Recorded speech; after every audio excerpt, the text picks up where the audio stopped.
जय जय श्री राधे। श्रीमद्भागवत महापुराण दसवें स्कंद अथ सप्तषष्टितमो अध्याय द्विविध का उद्धार। राजा परीक्षित ने पूछा, भगवान बलराम जी सर्वशक्तिमान एवं सृष्टि प्रलय की सीमा से परे अनंत हैं। उनका स्वरूप गुण लीला आदि मन बुद्धि और वाणी के विषय नहीं है। उनकी एक एक लीला लोक मर्यादा से विलक्षण है, अलौकिक है। उन्होंने और जो कुछ अद्भुत कर्म किए हों उन्हें मैं फिर सुनना चाहता हूँ। सुखदेव जी ने कहा, परीक्षित, द्विविध नाम का एक वानर था। वह भौमासुर का सखा, सुग्रीव का मंत्री और महेंद्र का शक्तिशाली भाई था। जब उसने सुना कि श्री कृष्ण ने भौमासुर को मार डाला, तब वह अपने मित्र की मित्रता के दृढ़ से उग्रण होने के लिए राष्ट्र विप्लव करने पर उतारू हो गया। वह बानर बड़े बड़े नगरों, गांवों, खानों और हीरों की बस्तियों में आग लगाकर उन्हें जलाने लगा।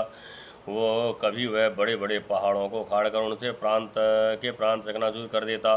विशेष करके ऐसा काम वह अनर्थ काठियावाड़ देश में ही करता था, क्योंकि उसके मित्रों को मारने वाले भगवान श्री कृष्ण उसी देश में निवास करते थे।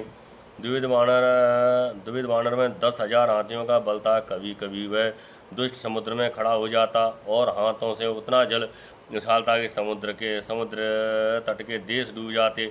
वह दुष्ट बड़े बड़े ऋषि मुनियों के आश्रमों की सुंदर सुंदर लता वनस्पतियों को तोड़ मरोड़ कर चौपड़ कर देता और उनके यज्ञ संबंधी अग्निकुंडों में मलमूत्र डालकर अग्नियों को दूषित कर देता।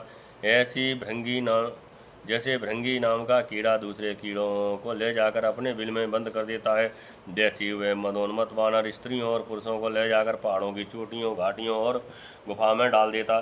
फिर बाहर से वही बड़ी बड़ी चट्टानें रखकर उनका मुंह बंद कर देता। इस प्रकार वह देशवासियों का तो तिरस्कार करता ही कुलीन स्त्रियों को विदूषित कर देता था। एक दिन वह दुष्ट सुललित संगीत सुनकर रेवतक पर्वत पर आ गया। वहाँ उसने देखा कि युद्धवंश शिरोमणि बलवान जी सुंदर सुंदर युवतियों के झुंड में विराजमान है। उनका एक एक अंग अत्यंत सुंदर और दर्शनीय है और वक्ष स्थल पर कमलों की माला लटक रही है।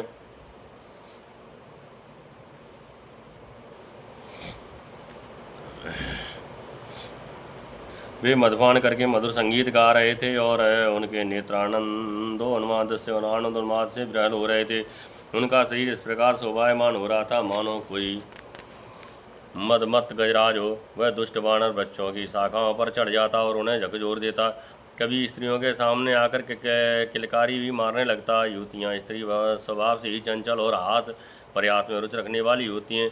बलराम जी की स्त्रियाँ उस बानर की ठिठाई देखकर हंसने लगीं। अब वह बानर भगवान बलराम जी के सामने ही उन स्त्रियों की अवहेलना करने लगा। वह उन्हें कभी अपनी गुदा दिखाता तो कभी भौं मटकाता, फिर कभी कभी गर्ज तर्ज कर मुंह बनाता गुड़कता। वीर शिरोमणि बलराम जी उसकी ये चेष्टा देखकर क्रोधित हो गए। उन्होंने उस पर पत्थर का एक टुकड़ा फेंका, परंतु द्विविद ने उससे अपने को बचा लिया और झपट कर मधु कलश उठा लिया तथा बलराम जी की अवहेलना करने लगा। उस धूर्त ने मधु कलश को तो फोड़ ही डाला, स्त्रियों के वस्त्र भी फाड़ डाले और अब वह दुष्ट हंस हंसकर बलराम जी को क्रोधित करने लगा। परीक्षित, जब इस प्रकार बलराम और मदोन्मत द्विविद जब इस प्रकार बलवान और मदोन्मत द्विविद बलराम जी को नीचा दिखाने तथा उनका घोर तिरस्कार करने लगा, तब उन्होंने उसकी चिटाई देखकर और उसके द्वारा सताए हुए देशों की दुर्दशा पर विचार करके उस शत्रु को मार डालने की इच्छा से क्रोधपूर्वक अपना हल मूसल उठाया। द्विविद भी बड़ा बलवान था। उसने अपने एक ही हाथ से साल का पेड़ उखाड़ लिया और बड़े वेग से दौड़कर बलराम जी के सिर पर उसे दे मारा। भगवान बलराम पर्वत की तरह अविचल खड़े रहे। उन्होंने अपने हाथ से उस वृक्ष को सिर पर गिरते गिरते पकड़ लिया और अपने सुनंद नामक मूसल से उस पर प्रहार किया। मूसल लगने से द्विविद का मस्तक फट गया और उससे खून की धारा बहने लगी। उस समय उसकी ऐसी शोभा हुई मानो किसी पर्वत से गेरु का सोता बह रहा हो। परंतु द्विविद ने अपने सिर फटने की कोई परवाह नहीं की। उसने कुपित होकर एक दूसरा वृक्ष उखाड़ा और झाड़ झुकर बिना पत्ते का कर दिया और फिर उससे बलराम जी पर बड़े जोर का प्रहार किया। बलराम जी ने उस वृक्ष के सैकड़ों टुकड़े कर दिए। इसके बाद द्विविद ने बड़े क्रोध से दूसरा वृक्ष चलाया, परंतु भगवान बलराम जी ने उसे भी सतधार छिन्न भिन्न कर दिया। इस प्रकार वह उनसे युद्ध करता रहा। एक वृक्ष के टूटने पर दूसरा वृक्ष उखाड़ता और उससे प्रहार करने की चेष्टा करता रहा। इस तरह सब ओर से वृक्ष उखाड़ उखाड़ कर लड़ते लड़ते उसने सारे वन को ही वृक्षहीन कर दिया। वृक्ष न रहे तब द्विविद का क्रोध और भी बढ़ गया तथा वह बहुत चिढ़कर बलराम जी के ऊपर बड़ी बड़ी चट्टानों की वर्षा करने लगा। परंतु भगवान बलराम जी ने अपने मूसल से उन सभी चट्टानों को खेल खेल में ही चकनाचूर कर दिया। अंत में कपिराज द्विविद अपनी ताड़ के समान लंबी बाँस से घूंसा बांधकर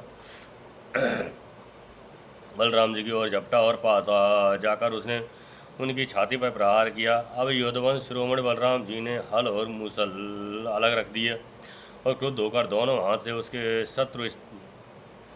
चतुर स्थान हंसली पर प्रहार किया, जिससे वह बानर खून उगलता हुआ धरती पर गिर पड़ा। परीक्षित आदि आने पर जैसे वह जल में डोंगी डगमगाने लगती है, वैसे ही उसके गिरने से बड़े बड़े वृक्षों की ओर चोटियों के साथ सारा पर्वत हिल गया। आकाश में देवता लोग जय जय, सिद्ध लोग नमो नमो और बड़े बड़े ऋषि साधु साधु के नारे लगाने लगे और बलराम जी पर फूलों की वर्षा करने लगे। परीक्षित द्विविद ने जगत में बड़ा उपद्रव मचा रखा था, अतः भगवान बलराम जी ने उसे इस प्रकार मार डाला और फिर वे द्वारकापुरी में लौट आए। उस समय सभी पुरजन परिजन भगवान बलराम जी की प्रशंसा कर रहे थे। इस श्रीमद्भागवते महापुराणे परमहंसायां सहितायां दशम स्कंदे उत्तरार्धे द्विवेदो नाम सप्तष्टशतमोऽध्याय। जय जय श्री राधे।